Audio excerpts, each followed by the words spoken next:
Hey everyone, Rob from Southgate Media Group here. Before we get started with this podcast, we have a quick message. If this is your first time checking out the show, we love that you found us and we really hope you enjoy it. What we have to say is for the subscribers. If you enjoy our shows, would you please donate to help keep these going? We don't want to have to put traditional ads on these shows, but this does cost money. So we really do rely heavily on donations. To make a donation to the show, please go to our website, www.southgatemediagroup.com. Go to the page for the show, and in the upper right-hand corner is a donate button. It takes you right to PayPal, and you can donate whatever amount you want. Thanks a lot for listening, everybody. And now, on with the show.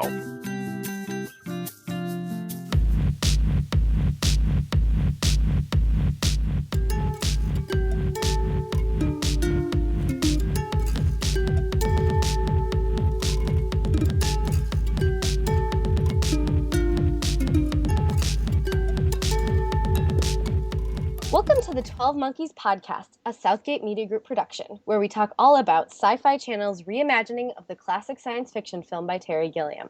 I'm your host, Blair Knight Graves, associate editor from showratings.tv, and with me today is Kyle Tremblay, the editor-in-chief at showratings.tv. You can find us on Twitter at BlairLovesTV and at KyleLovesTV.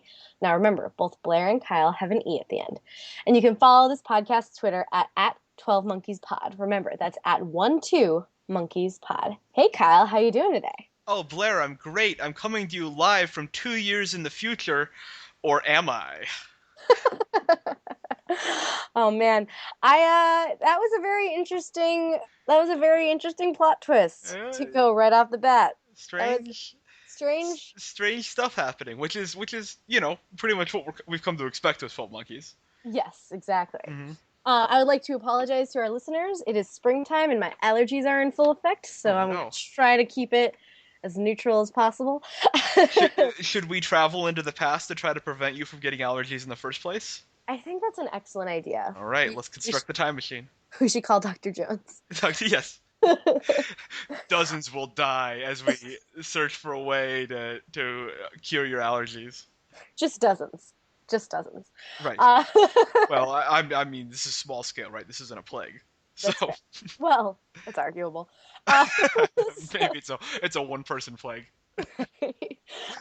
Today we'll be discussing Season 1, Episode 8, titled Yesterday. The story was by Oliver Grigsby and Natalie Chaidez, and the teleplay was by Oliver Grigsby.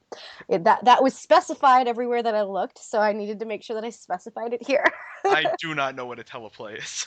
It means the script. Ah, okay. I know what a teleplay is.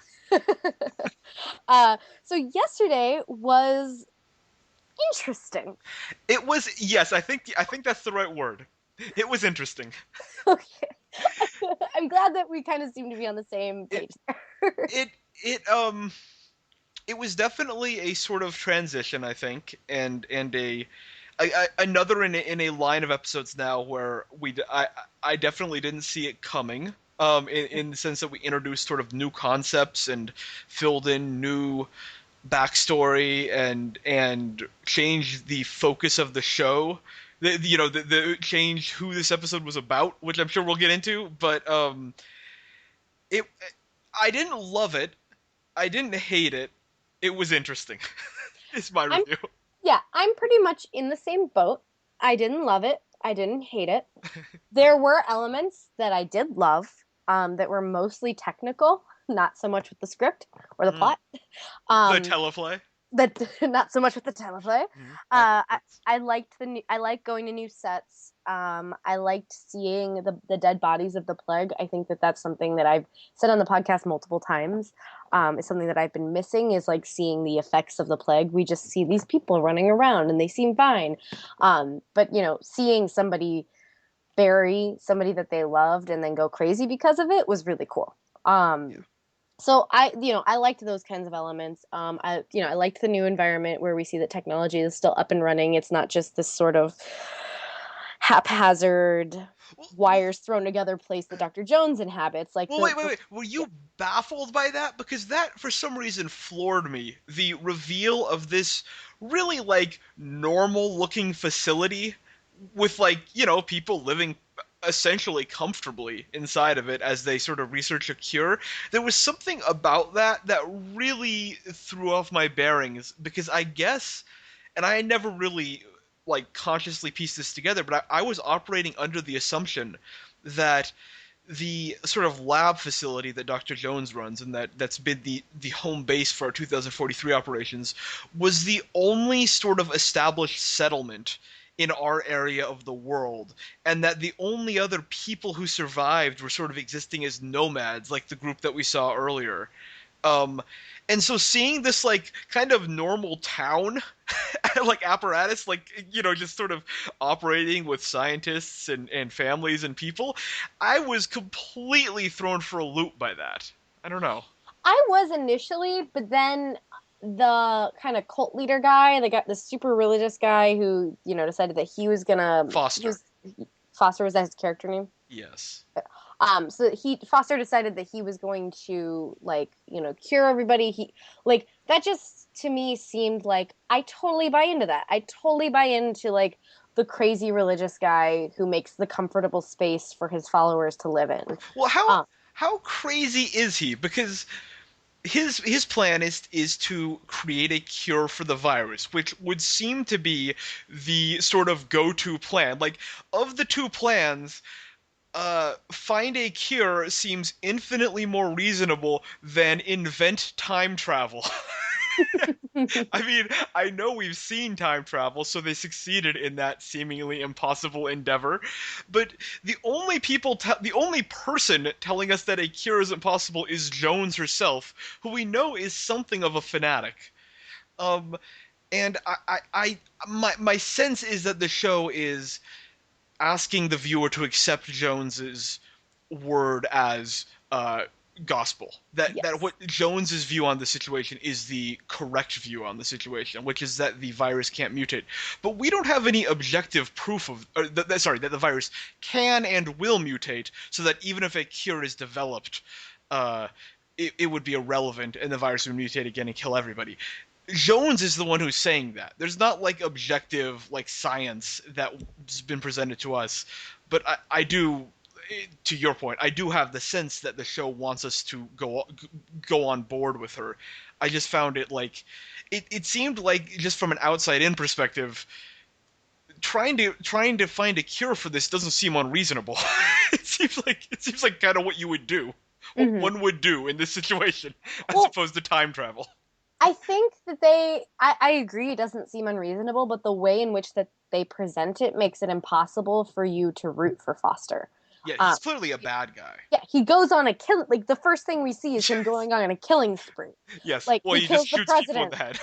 He kills the president of the United States. Yes, Like correct. So, point blank. yes. Like so right off the bat, you are meant to Oh, yeah. believe in Jones, who has been this well-established character who clearly is fighting for the side of good, who clearly wants to make things change. Like even though like yeah, she did crazy weird experiments, we realize that all those crazy weird experiments were meant to get us to the place that we're at now, and we're meant to Yes. accept that as opposed to guy who shot a bunch of people in the head intentionally. She just kind of Yes. like had bad equations that there were victims of.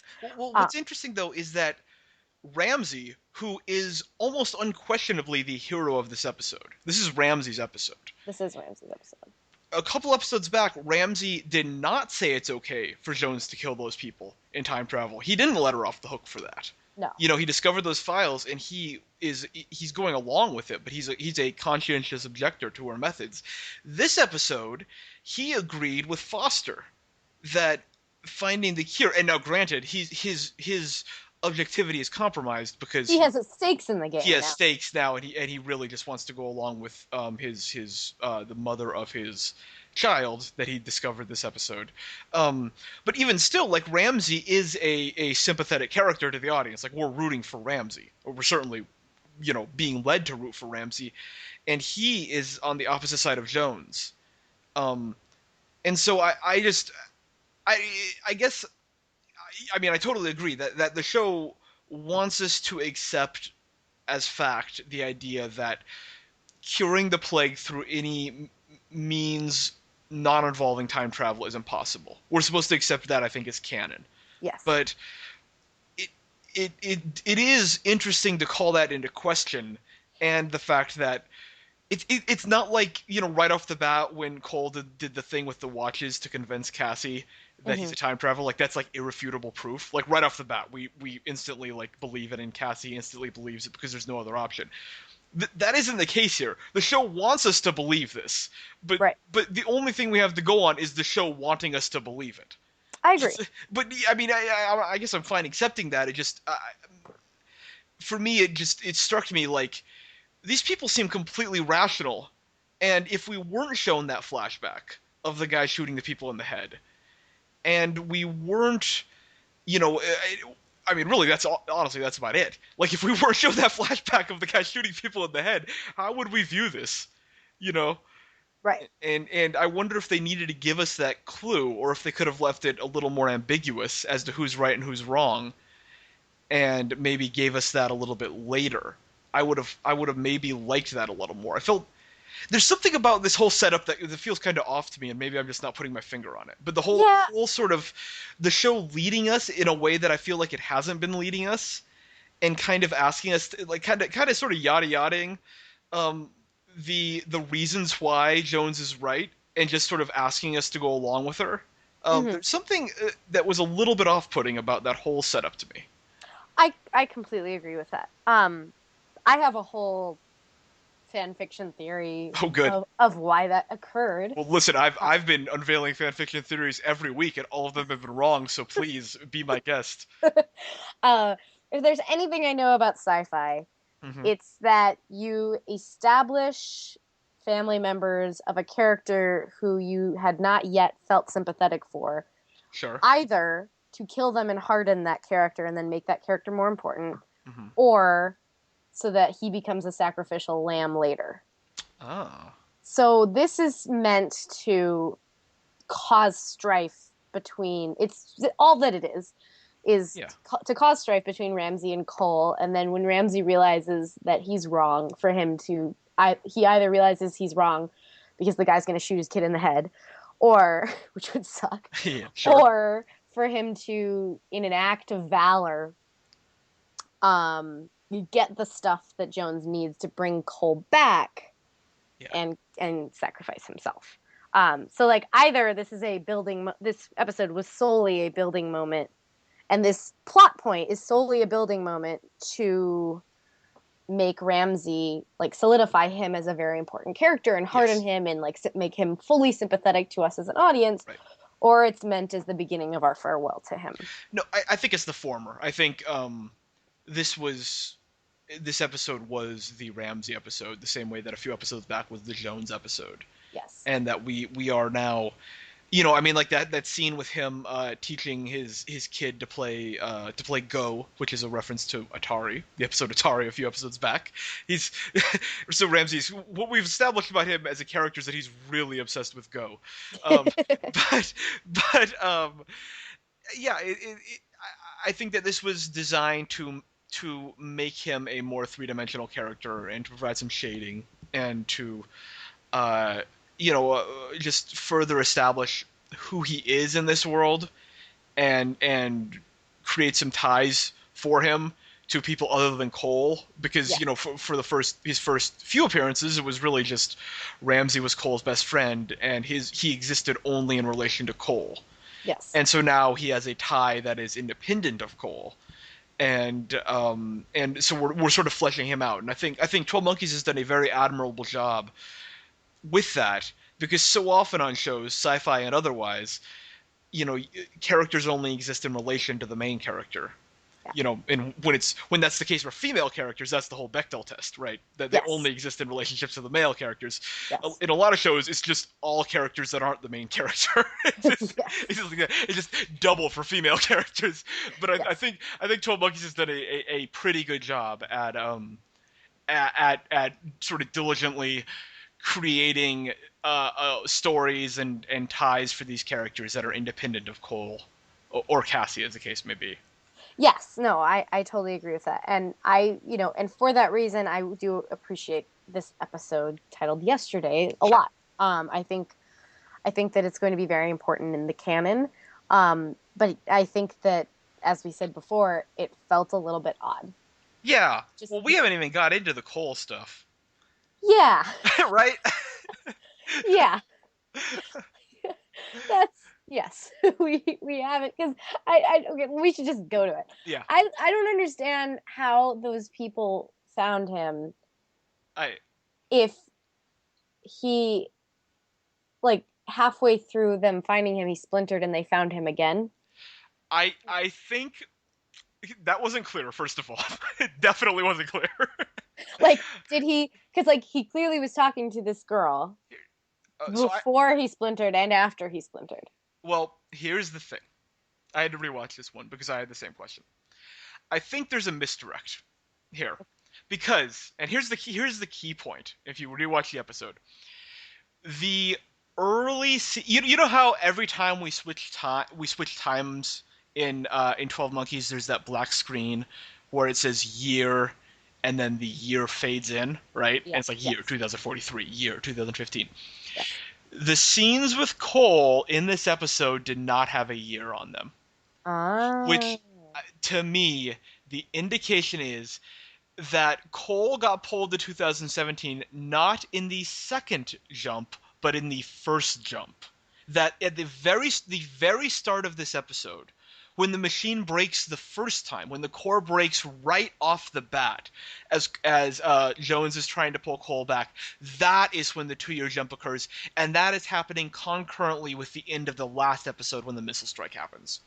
And so my interpretation of events is that Cole was pulled 2 years at the very start of this episode, and everything that happens with Cole in this episode is occurring in 2017. And so the second failed attempt, the more dramatic failed attempt, in which I think a lot of people think the 2017 jump occurred, actually didn't affect his timeline. It just made him uncomfortable. But that's why the conversation with the girl continues. okay. No jump occurred there. He just got sort of phased in and out of time and then ended up being stuck where he was. But I think he is already in 2017 going into that point. And all these events occurred in 2017. Interesting. Because any other reading would require him to A, survive the missile strike, which is so absurd. Like, you can't set up a missile strike and then have your main character just survive it as he's sitting in the middle of a house. Like, he didn't climb into a bathtub. He was just sitting there as the missiles hit. So, to me, that's insulting the audience's intelligence if he survived the missile strike. And then it would also require him to have been sitting in rubble for 2 years. Because we know the missile strike occurred in 2015. And so, like, I mean, well, maybe not, but I don't know.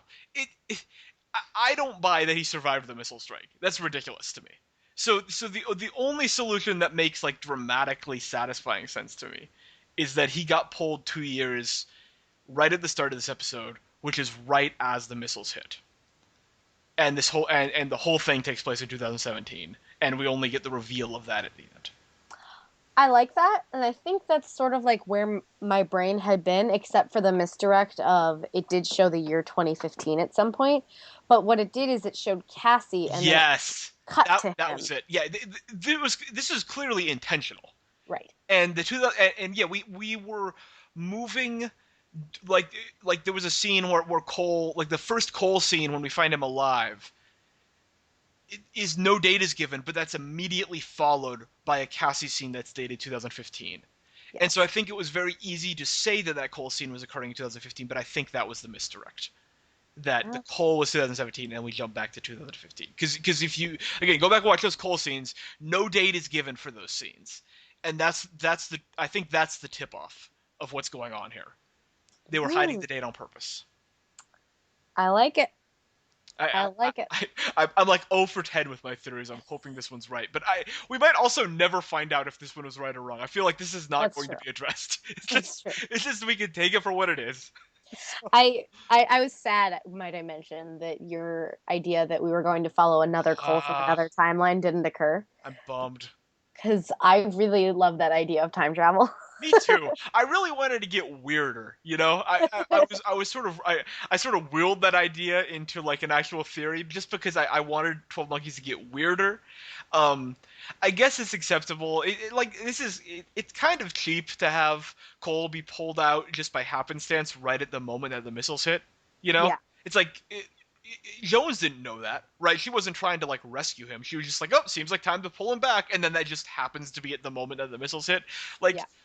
and then to like, I remember one of my earliest theories was that time was a character. This was the whole Skyrim exception thing. That Yes. the actual fabric of time is sort of willing, like helping this happen. You know that like time is sort of protecting people and also changing events, and so that would be like to me a satisfactory explanation of why Cole was spared from the missile attack. That Mhm. time itself like compelled Jones to bring him back, or time itself bumped him 2 years forward. You know, like something weird like that. But I'm pretty sure the show's explanation is that right at the start of the episode, he got bumped 2 years forward. The show misdirected us into thinking it occurred in the middle of the episode and then Yes. revealed it at the end. Yes. And so, like, so we're sort of relying on happenstance, but at least we're not relying on Cole surviving a military missile strike, that's because that's fair. that is what I won't buy. On the show with ridiculous time travel, I will not buy that Cole was sitting in that house and survived the missile strike.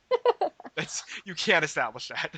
I'm still trying to figure out. It feels like Jones relatively frequently pulls him back in the nick of time. Yes. And I'm trying to figure out, like, I would just like a moment Mm-hmm. I would like them to establish that they're tracking his heartbeat. Like, Yes. that's literally all that I want. And what, because they have some kind of tracker on him, right? Right. That's the thing. He's tethered in some way to this time, and so they have some kind of monitor on him. I don't understand what that monitor tells them, and I don't understand how they decide when to pull him back. Yeah. Right, and so I would like more on that, especially in cases like these Yeah. where him being pulled back is the whole reason the show continues. Like, if he's not pulled back at exactly that moment, everything's done. So Right. so it'd be nice to know a little bit more about that, just to be able to sort of have a better understanding of what's happening, and maybe not just rely on happenstance with all Yes. these. A But little bit. I do feel like they're trying to make the machine feel more real, though, like Yeah, with this episode specifically. right. um like, we've been, getting hints here and there of like how much power it takes, and like how likely it is to like destroy Cole, depending on how many jumps he makes and all that Right. stuff. So like, I feel like they're doing a good job of like trying to establish the character of the machine more. Yes. And that's something that I did want to say I appreciated about this I episode. It's not a magic trick, right? Right. Like this, like I think that they've really done a sort of long-term effort to make the machine, to ground the machine as Yes. it's not the Doctor Who phone booth, Right. right? Like It's this a is TARDIS. It's called a TARDIS. whatever. I listen. You've spoke more bad things about Doctor Who on this podcast than I have. I'm not familiar with enough to say bad things. It's the phone booth to me. So Okay. but it's not the magical phone booth, not the TARDIS. It's not that, it's not just something that exists sort of independent of the rules of fantasy and reality. It's Right. a constructed mechanical machine that requires power, that breaks down, and that the kinks have not been worked out. A machine that the testing process killed a number of people, and that is slowly killing the one cadet that survived.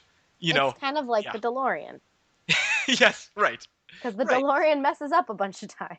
Yes. And it runs out of fuel and needs to be reconstructed, and Right. all of that. It is a machine.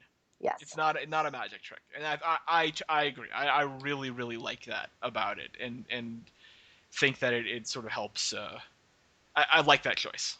I do too, and what you said is perfect about it. Like, they've taken a long-term effort to make sure that is a well-established mechanism, and that so that we, to the best that we can, understand what it does and its triumphs and its pitfalls. So that's something that I would say, circling back to things we liked and didn't like about the episode. That is something I really liked about this episode. Yeah. I didn't particularly like the Cassie just showing up to the site and deciding that Cole is indeed dead just by looking at it. And basically a lot of the stuff that happened in her timeline. Yeah. And I do agree with you that, like, if we hadn't gotten that, Foster shooting people in the head part, that it would have been, he would not have been an actual villain, and we wouldn't feel compelled just to root for Jones. Right. But there were things did you like, we kind of talked about it. Did you like that they humanized Ramsey, like that they gave him more of that background? Yes. Yes. I think that was a necessary effort on their part, because the cast of the show isn't that big, and as we've talked about, it really is the Cole show. Yes. And so, this episode, which was very light on Cole, and also very light on Cassie. Mm-hmm. And I think That's becoming part of the part for the course, though. par for the course. Par for the yes. I'm sorry. TARDIS for the course. I'm using my words. Cassie has been a much smaller deal in this show than I think she ever was billed as. I think so too, and it's interesting because I thought going in, I remember we talked about that we were theorizing that this might be her story, and it's clearly not. She's clearly a character on this show, the same way that Jones is a character and Ramsey is a character. Yes. But it's not. It's because I think our expectation was informed by the film, Mm-hmm. where that character is the co-star. Yes. And that's not really the case here. This isn't.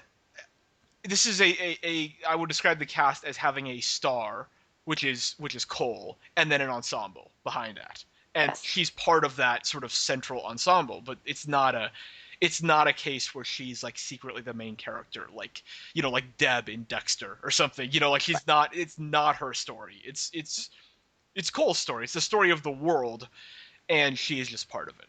Yes. She's the impetus, sort of. I mean, Sort of. Yeah. Well, she makes the phone call. She Yeah. has the knowledge necessary.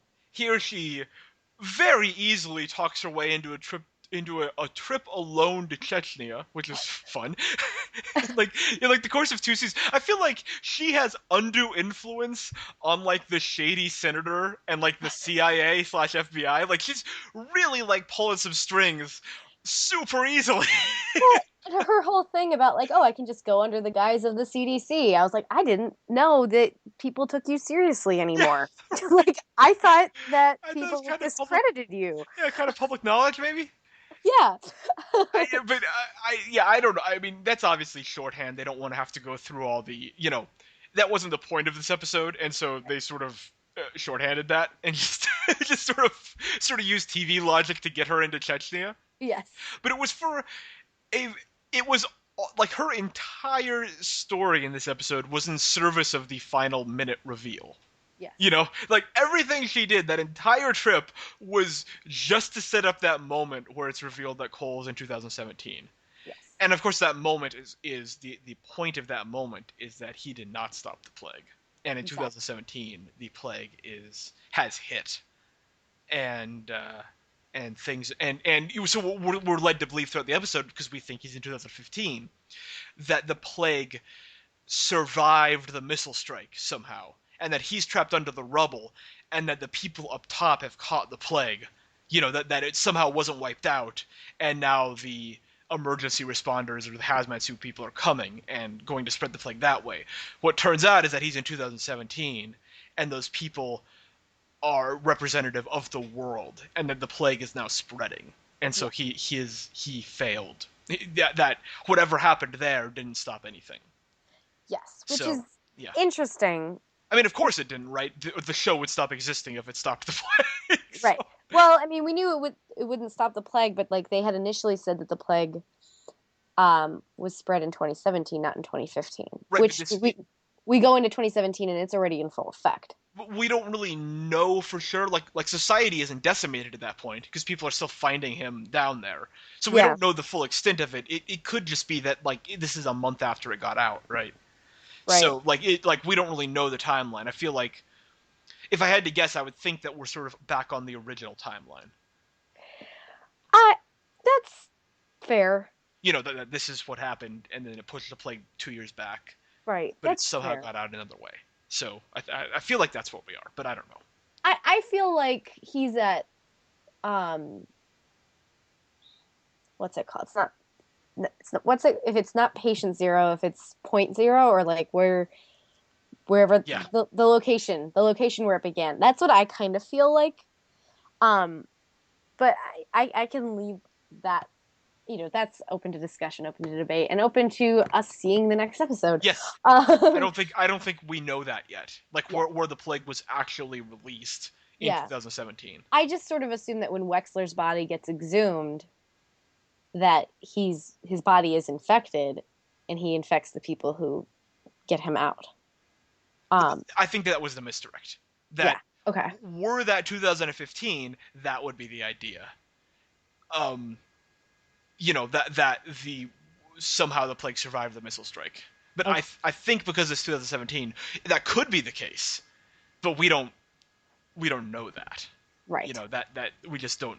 They haven't even looked into that yet Yes. as to how it got on in 2017. But it has to do with the 12 monkeys we know. In 2015, it had nothing to do with the 12 monkeys really. It Mhm. was just our dumb government using it to blow up Julian, blow up Wexler, Yes. and then letting it screwing up and being reckless, and so that's no longer the case. And so there's this some unknown means in which it was released that I'm sure involves the Pallid Man and the Witness and all of that. That'll bring in that mythology. I still think the Pallid Man died. I know that he probably didn't, but like I still, from what was it, the episode The Red Forest? Where he got shot. Yeah, where he got shot and fell, like in my mind I'm like, "Oh, he died." They couldn't have killed him, right? Like this is just TV. Like we don't know Well, anything about that character. I know, but they could have killed him in the present And meaning yeah, you're 2015. right. And then, eventually Cole's going to go back to 1987, and then that's when they first met. Right. That's one thing I would love for this show to do, by the way, which is kill a main character for realsies. Like actually kill a character that we are shocked to die, but then have that kill them at some point, like that's not in the main timeline of the show, and then so they're still on the show in the previous timelines, Yes. but we know they died in the real timeline, and that would create some like emotional resonance because like Cole would know they're dead, but have Right. to just continue on, and like maybe they had to die or try to save them or something like. That's interesting. I guess they did that. They actually did that in a sort of micro sense with Jones in that Yes. episode where he went to the future and it was alternate and Jones got shot and like with her dying breath sent him back into the past to fix the past. Right. Like Right. that's already happened, but But like in a more meaningful way, because yeah, like Cassie or someone, or it would be Aaron or Ramsey if it's anybody. It'll be one of those two characters. They'll have a heroic moment. yeah, Ramsey would be the natural candidate. Yes, and Aaron would be the second candidate. Yeah, he can die whatever. I don't know if anyone would really care if Aaron died. Yeah. No, they're I've been interacting with other fans on social media, and I don't think anybody ships them like Cassie and Aaron. I don't think anybody cares about that dynamic at all whatsoever. Isn't everyone shipping Cassie and Cole? Like, Yeah. isn't that the deal? Yeah, but I'm not. Like, so Yeah, I'm not either, honestly. I don't think that would make it a compelling, fun story for me. Also, they're trying to save the world. I feel like in comparison, pursuing some kind of little romance is not like it's not as important as it would be in other shows. You know, Yes. like he's a time traveler who is being killed by time traveling. They're on a very limited timeline. They probably don't have time to like joke around and flirt. This Yeah. is a very urgent show. And Yes. one of the good things about 12 Monkeys is I don't think it's ever really lost that urgency. No. Through these what 7 episodes, 8 episodes, it's continued to feel like the stakes are properly being portrayed on the Yes. show. And so I feel like if we detour into romance land, that immediately compromises that. Yeah, but like I mean, we've gotten some like, all right, they're gonna have fun for a minute while they're on a mission. We've gotten some of that, and I've appreciated that, but Yeah. I haven't needed it to go anywhere else. I like them having a strange, deep friendship. That that's totally fine to me. But I agree. Like, I don't think that there's any room in this world specifically for Cole. Maybe not so much for Cassie, but which I would hate if she was in love with him and he wasn't in love with her. But I don't think there's any room for that to be a reality. Sort of in a similar way in the X-Files that, the X-Files, they had their tension. But it wasn't until a much later season that they ever addressed that possibility of it ever being the case because they had too much stuff to do. And I feel like that's where 12 Monkeys needs to keep the relationship between Cassie and Cole. That being said, if Aaron dies, then of course, but that's, to the show's credit, that's what it's done. It hasn't pushed the relationship at all. There's just been little moments between them, but those moments seem germane to the story. It's not like he's going back and, he's not traveling back to the past to date her. It's like we haven't. I think one of the most impressive, like, big picture things about 12 Monkeys is how diligently it's stuck to the idea that the world is in jeopardy. Yes. It's so easy for these shows to get off track with side quests and romances and all of that, and think they're doing character work and actually sort of undermine the purpose of the show. Yes. Especially on a show that's sort of a premise show. That this is like the premise of 12 Monkeys is the reason 12 Monkeys exists. It's not like Friends or something, where it's like, people live in a house, let's do this. This is like a show with a very specific purpose, and I feel like it's doing a good job of keeping to that and finding interesting ways to portray that, but never losing sight of the fact that the world is in jeopardy in the world of the show. And it's succeeding in the ways that The Strain does not. You and I do the Strain podcast, which The Strain will be coming back this summer. So our listeners, if you want to hear us talk about another show, you should tune in. We'll be talking about The Strain again. Or at least I think we will be. Yeah, why wouldn't we? Whereas the Strain always had that issue where the urgency would be deterred into side quests, and there have been many seasons of The Walking Dead where that happened. Yes. I'm trying to think of other Apocalypse shows. In Battlestar Galactica, they were pretty good about it for a while, and then at some point it became side quests. And The Strain is a good contemporary example that you and I both have familiarity with, and where it's really obvious, like when that happens, and like the divide of The Strain between when stuff feels like it matters and when stuff feels like it doesn't is, I think, really stark. And there's that show got itself in trouble so often in its first season with just dumb, like supposedly character moments, but like it'd be an entire side story, and you'd be like, people are being murdered in the streets by vampires, and it's like, let's do this like little C story. It's like, this is serious. Like this is a serious situation. The Strain never got that. 12 Monkeys seems to understand that innately. Like I feel like the show just gets it in a way that the Strain doesn't, and it does a much better job at keeping the urgency up. I guess one of the reasons I was thinking about The Strain also is just I want to discuss the whole network thing again. I know we bring it up kind of frequently, but every time I watch 12 Monkeys, I'm just like, why isn't this on a network that can give it the publicity it needs? Like, which is not like it's not a slap on the wrist for sci-fi. I like a lot of sci-fi's content, but they clearly lost a lot of money when they failed with Defiance. And they have all these other little shows that have little fan groups that keep them afloat. But like, this show is so phenomenal. This show deserves to be watched, and it's not being watched, and that makes me really sad. Although I would like to say we've been discussing the ratings of each episode, and this episode went up by 15 points exact, or 0.15 points exactly. It went up to 0.84. Well, that's reversing the trend, right? Yes. So, the 12 Monkeys had started with 1.35 million viewers in the United States in the pilot, and then that dramatically dropped by 10 to 20 points each episode. But since the Red Forest, the ratings have come up, and now it's come up by 0.15 points, which is good. That's very good. I think that tells the story of the show, though. That we're sort of seeing it, because people think that people have this weird idea that the quality of an episode is dictated by the ratings that it got, and they're like, "Oh, look at this great episode, and it got a great ratings." No, no, no. The quality of the episode, the ratings of an episode are determined by the quality of the previous episode. Yes. Right? The number of, because these are live ratings. These aren't like everything factored in, and so like the ratings dropped really heavily after the third episode. And I remember talking to you during that third episode of that podcast and kind of coming to terms with this being like a sort of very basic by the book show. Not a bad show, but just not a very, like, not an exceptionally interesting show, which is what I thought after 3 episodes. And I think the ratings reflect that a lot of people shared that view, that like you watch these first 3 episodes and it sort of told this story of a show that was going to be very standard. And then starting with episode 4, 12 Monkeys has gotten a lot more weird and a lot more interesting, and I think in my opinion and most everyone's opinion, way better.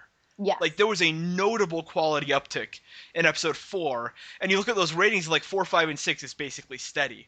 And then 7 is basically steady, and then it bumps up in this episode. So I feel like we're on the right track now. Like people are starting to read things online slowly, but in hopefully listen to podcasts like ours that are saying like, hey, this show is different than you think it is if you only watch the first couple episodes. Which is true of most shows. I mean, to be frank, but I guess the issue, which was my thesis of this part of our podcast, was just that, when it's on this network, you need critics, and you need a ground team to get the word out. Yeah, it's not naturally going to be in the discussion. It's not a show that big TV critics are going to review because it's on Sci-Fi. If it was on HBO, and which would make it a very different show, by the way. But if this was an HBO show, it'd of course be reviewed by everybody. Everyone would review every episode. And if it was, an NBC show, I think a lot of people would review episodes. And NBC owns Sci-Fi, of course, so it could be an NBC show. It'd be one of NBC's better shows.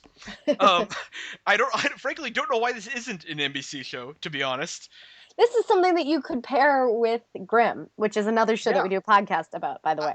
I would love for someone to explain to me with a straight face how Constantine is better than this show in any way. I would like that too. Because this is a show that, at least in my opinion, having watched most Constantine episodes, is just a better show, top to bottom, no contest, first round knockout. Like 12 Monkeys is just better, and they're both sci-fi shows, and Constantine gets like disastrously bad ratings. I think Constantine does like 1.0s. 12 Monkeys is doing a 0.84 on Sci-Fi. Constantine is like NBC 8 p.m. Fridays. like honestly, 12 Monkeys would probably do better ratings than Constantine in that time slot. So yeah, I mean, it is a little bit unfortunate that's on cable and it gets grouped with shows like Haven, which isn't and Defiance, which aren't bad shows. I'm not trying to say anything bad about them. They're just cult shows, right? They're cult shows that rely heavily on a sci-fi fan audience. Yes, right. They rely heavily on people to be able to suspend their disbelief in a wildly different way than you would for the 12 Monkeys. Right, and they're niche shows. They're shows that are limited in ambition, I would say. That like those like when now Defiance, I think Sci-Fi was really trying to have a big hit. They had a simultaneous video game launch. I think Defiance was Sci-Fi taking a big swing, and that swing mostly missed. I don't know if they lost money on Defiance. I don't know the economics of that, but I know that it wasn't the hit that they wanted it to be. Yes. And 12 Monkeys, I feel like, is a show that I don't think there's anything about this show that people who watch NBC on Friday nights would be turned off by. Yeah. I just think, it's not Grimm. It's definitely not Grimm. It's much more challenging than Grimm and much more ambiguous than Grimm. But we've talked about this before, that it's challenging in similar ways that Hannibal is challenging. Yes, right. Which Hannibal also gets very bad ratings. So, but I guess what I'm saying is like a show like and I don't mean to pick on Constantine, but like Constantine and Dracula, which are the 2 shows that NBC has tried to pair with Grimm and both have failed. It's like those are attempts to create sort of broad appeal shows. And Dracula was just like a ridiculous show from the start. Like, I don't even know how to classify that. It's insane. Yeah. Constantine is a show that like was seemingly could not fail. Like it's a cool source material. It's got slick production values. It's a basically like dark fantasy procedural. And so you feel like it can't fail, and then you watch 2 episodes, and you're like, oh, this fails. Yeah. This doesn't appeal to anybody except like the sort of really like hardcore comic nerds or people who really like the lead, Matt Ryan. Yes. And so like I feel like 12 Monkeys, while a much more specific show than either Dracula or Constantine, and a much weirder show and a much more daring show and dangerous show and unpredictable show, I feel like that would definitely find an audience on NBC Friday nights. I agree. Yeah. So. And I, NBC is also, a network that is looking for more big hits. And I think if they put their money behind it, or if Sci-Fi put their money behind it, then 12 Monkeys could achieve greatness. Also, NBC, though, unfortunately, is a network that is moving away from specific programming. Like the NBC's stated mission is broad. Yes. Like they want broad comedy, they want broad drama, they want Chicago Fire, they want Chicago PD. Right. They want these shows that appeal to a broad audience. And those Chicago shows are actually modest hits. They're powerhouses. Yeah, they're hits. They're not like major, and like The Blacklist is a big hit. Yeah. And so they've had success with drama. They have no success at all with comedy. No. But I feel like there's a place for 12 Monkeys on network TV because from a quality perspective, it's better than most network dramas. Yeah. And it's so much better than anything else on Sci-Fi right now. Yeah. I know that, there are people who probably will disagree with me about that. And I will say that I have not watched every single episode of every show that's on Sci-Fi right now. But it's just so much significantly better than everything else that I've seen. Yeah. Yeah. But I mean, I don't have enough knowledge of Sci-Fi to draw any big picture conclusions. I just know that it definitely could. I just feel like this show could succeed. An interesting thought experiment is to like imagine what this show would be like on other networks. Like what if like A&E would have bought the rights, or what if HBO. Or FX. Showtime. FX would have been the best one, right? The FX version of 12 Monkeys would probably be pretty awesome. Yes, it would be what they had hoped the strain was going to be. Yes. Good point. Yeah, as long as they kept the same creators, I feel like it would be a different show. It'd probably be a little bit more episodic in nature as opposed to serial. I think FX gears itself towards that, but it would also be a lot grittier, and probably just sort of more like I don't know, like I'm just thinking of the FX dramas more stylish maybe, like the way that Fargo is, and just thinking about that. But either way, it's a fun thought experiment. Yeah, less compelling female characters probably, for honest. Hey, listen, I mean, I just brought up Fargo. That had Alison Tallman on Fargo is terrific and had a terrific character to play. So you got to write phrase. I'm not going to defend like Justified or whatever. I don't know. I don't know about that. Or The Strain. God help us. but, or Sons of Anarchy. Yeah, true. Yeah, right. I don't want to besmirch the name of Fargo. I'm not going to bat for the other FX dramas. All right. We had a fan letter, right? Fan letter, yeah. Yeah. Do you wanna go through it? Well, it's from our good friend Mary, right? Yes. Who wrote us with her thoughts on our previous episode. Yes. And once again debunking my theory. Mary is right once again. That I was wrong. It's a pretty safe bet to bet against me, honestly. Like, if you want to send his fan mail just saying I'm wrong, you're probably going to be right. Except you were right in our the Strain podcast. You were correct about some pretty big stuff. I already blocked the Strain out of my mind.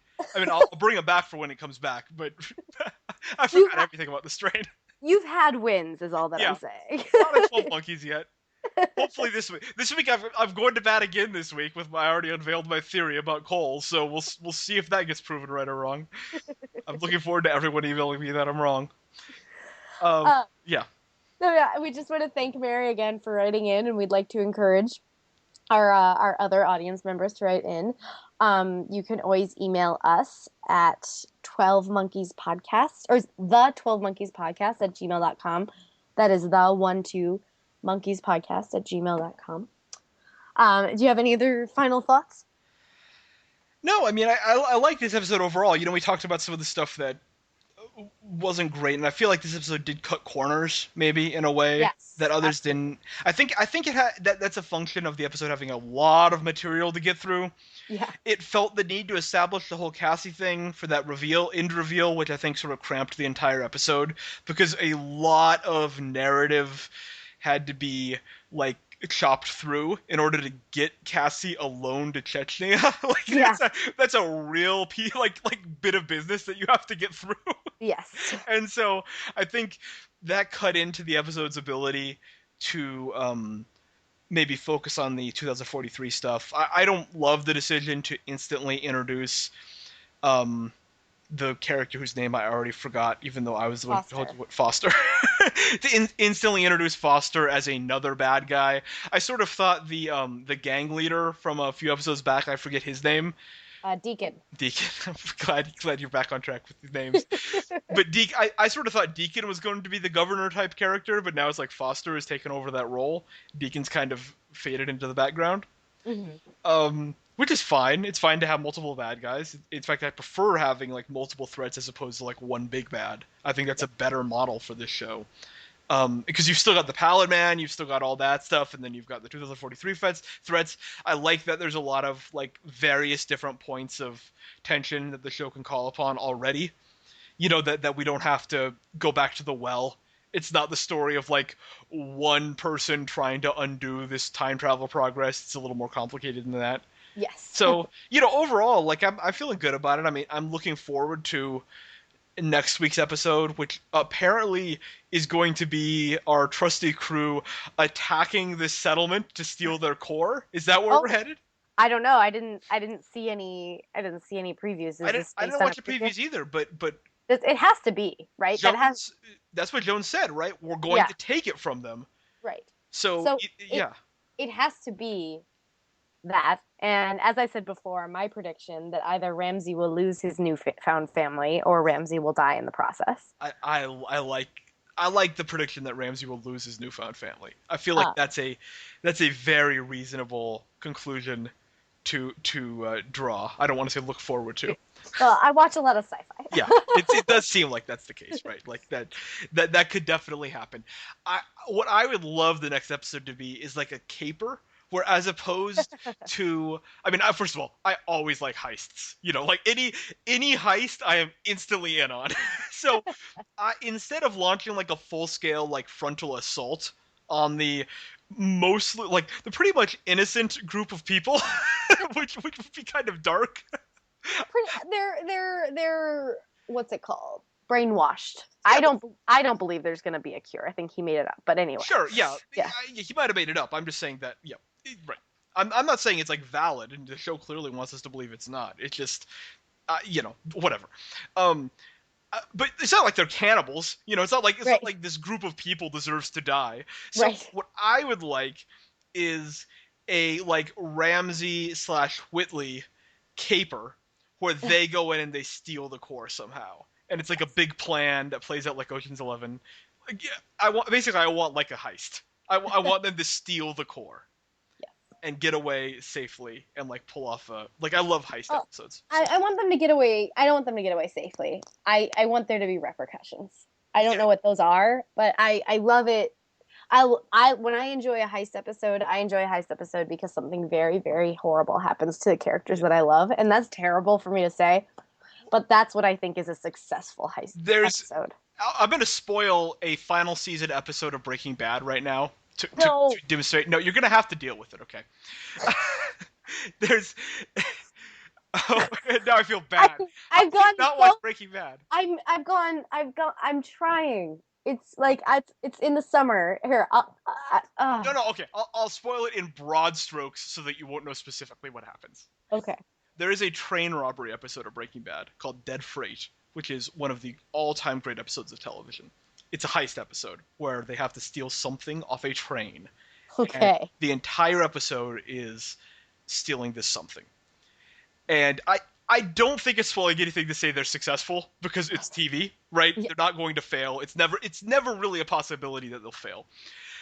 Like the very last, so it's like this massive success. Everything has gone great. It's this wonderful heist episode, and then something so horrible and shocking happens in the last minute that it just leaves you dumbfounded for the next 6 hours.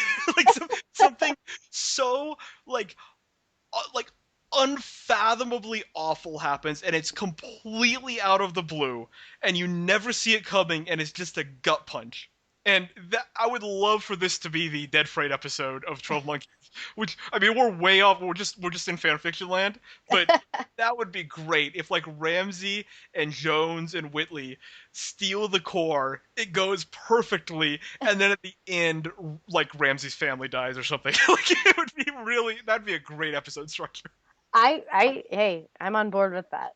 Well, yeah. And thank you for not doing heavy spoilers for me. I will watch Breaking Bad. Watch Breaking Bad. Good Lord, Blair. It's like You host TV podcasts with me. Come on. okay, you finish Buffy. These aren't equivalent things. I think the AV Club would beg to differ among many other people who are putting out articles right now. Beg to differ with the AV Club. I don't want to like take shots at Buffy. I think Buffy's. I mean, I've enjoyed the mini episodes that you've showed me, and I've immediately forgotten.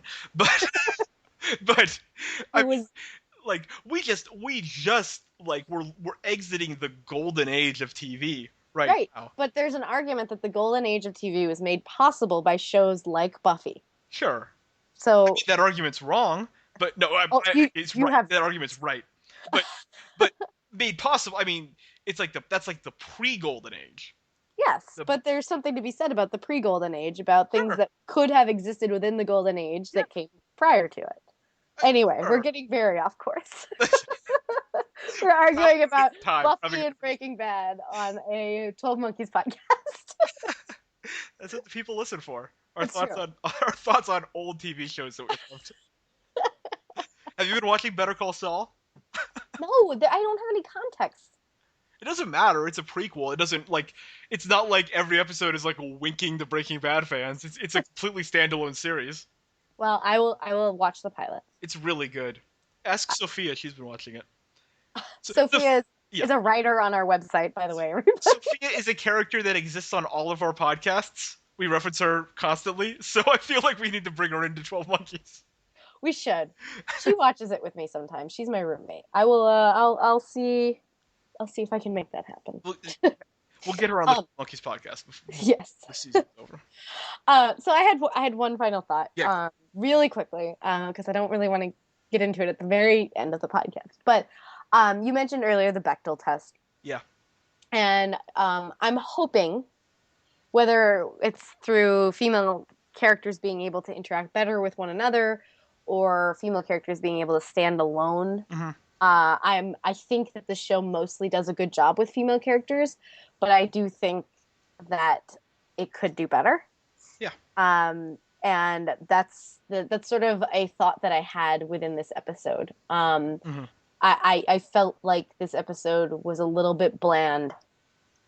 Although the woman who plays Jones gave a phenomenal performance. Yes. Which I will totally say. I still felt like she still could have been given a little bit more, and Cassie certainly could have been given a little bit more. But then again, also Cole didn't have much to do in this episode. This was very much a Ramsey episode. So, I don't want to rag on the show. I think it does a very good job with women. But I hope that it continues to get better and better with them. Particularly, I want a lot more from Cassie. I know that as we established earlier, we've established her in this world, just as one of the ensemble members who helps the hero. But I think making her exist more realistically within the world that she is in is important for future episodes. Sure. I think the show has done, as far as the female characters go, 12 Monkeys has done the best work with Jones. Jones Absolutely. is the best female character on the show. She's Yes. well on her way. This episode we learned, by the way, that she has a daughter, I believe. Had a daughter. Had a daughter, yes. Daughter something died. happened. So we've got more backstory. There's plenty of narrative stuff about Jones that we're going to get, obviously. Yes. Cassie, we could use a little more work. I think last week's episode did a good job of that. I think we've gotten some Cassie stuff. We could use more. We could use her being given more useful missions than going to check on Cole in Chechnya. Yes. Better stuff than that. We're really not very far along at all with Jennifer Goins. We could use a little bit more of that character just to figure out more about her, I guess. More than just being a daddy's girl who is attracted to Cole, because that feels a little bit. Yeah, that's rough. Yeah.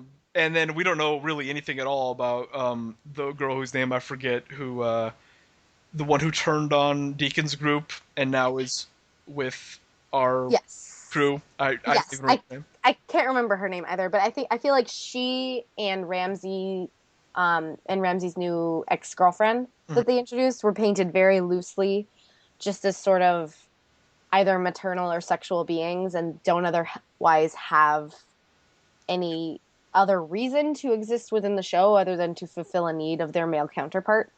Max is her name. Max is her name, yes. Yes, and she has had no characterization at all. So, and I feel like Whitley has had significantly more characterization. Yes, that's a good point. And Aaron has had significantly more characterization, and I would like to see that. I would like to see the same care that's given to characters that get the same amount of screen time. Yeah. To them, but fair enough. But that being said, I do think that the show does a wonderful job. For the most part, and I think that they will continue doing that and hopefully get better. Hear, hear. Hear, hear. All right, this wraps up our 8th episode of the 12 Monkeys podcast. Before we go, I want to mention a few things. You can download and subscribe to our podcasts on iTunes, Stitcher, and SoundCloud. You can also hear all of our other podcasts at our website, southgatemediagroup.com. Please subscribe to this show and also rate us. Follow the show on Twitter at 12monkeys_pod. Remember, that's at 12monkeys_pod. And Kyle and I at Kyle Loves TV and at Blair Loves TV. Remember, both Kyle and Blair have an E at the end. Check out our website, showratings.tv, to rate and review 12 Monkeys every week, as well as all of your other favorite shows. Thanks again for tuning in, and we'll see you next week.